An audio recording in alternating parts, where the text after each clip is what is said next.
Welcome back to Hardball. The Senate Judiciary Committee will move ahead with a key vote on the nomination of Judge Brett Kavanaugh, despite a cryptic allegation that has injected confusion and new controversy into his Supreme Court confirmation fight. Yesterday, California Senator Dianne Feinstein, the ranking Democrat on the committee, issued this statement, quote, "I have received information from an individual concerning the nomination of Brett Kavanaugh to the Supreme Court.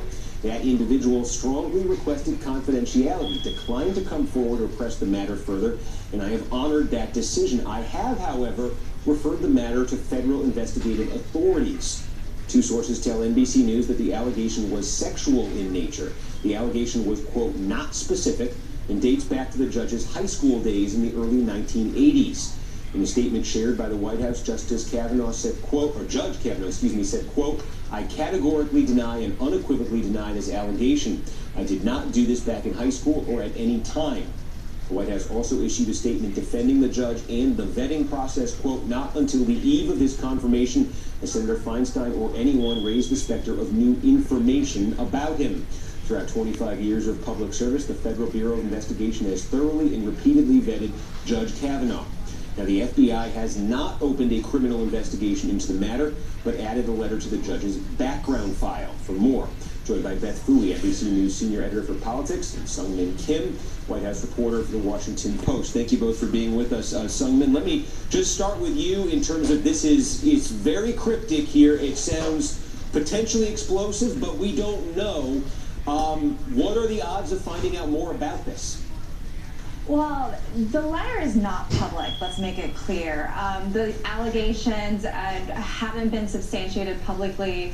And so it's difficult to reveal much information about what is in this letter. I mean, our sources match up with NBC sources that this doesn't seem to involve a misconduct of sexual in nature.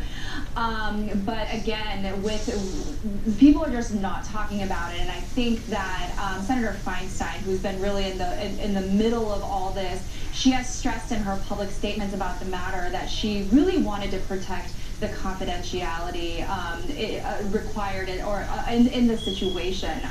But she, through a spokesman, commented more today, saying she herself wants these allegations to be public. She thinks it's important to be aired, particularly as we barrel towards final confirmation votes for Brett Kavanaugh in the next 2 weeks.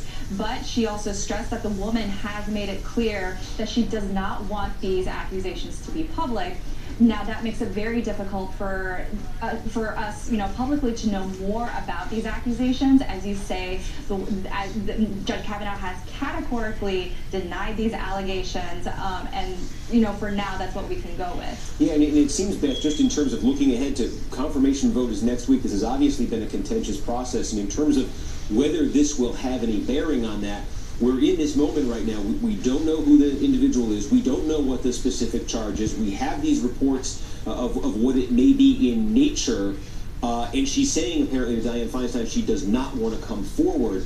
It seems there needs to be more that's sort of fleshed out here for this to have a direct bearing on the process. What's your read on it? Right. Well, the fact that there's an accuser and some accusations that we don't know specifically, and there's an accuser who does not want to be made public, is very problematic if there's going to be some effort to try to stall or halt the confirmation process in order to get a little bit more detail. We just don't know. In the meantime, the Republicans on the committee have Chairman Grassley actually released his own evidence today. He got 65 signatories on a letter from Judge Kavanaugh's youth, young women who knew him when he was in high school, to attest to what a good guy he was and how he had treated women with respect back then. So clearly Republicans are ready to fight here, even if Senator Feinstein is not ready fully to come forward with what she has, and we have an accuser who is not willing to step forward and publicly acknowledge what's going on. So it's a very sort of asymmetrical situation right now between the Democrats and the Republicans on the committee.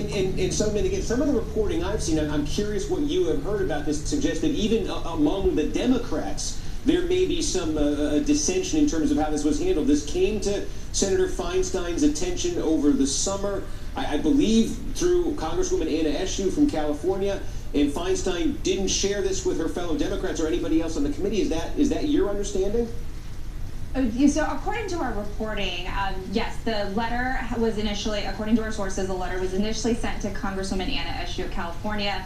That material was subsequently relayed to Senator Feinstein because of her role as the California senior senator and also her role on the Judiciary Committee vetting Kavanaugh's nomination. We know, we can confirm that the letter was dated in July.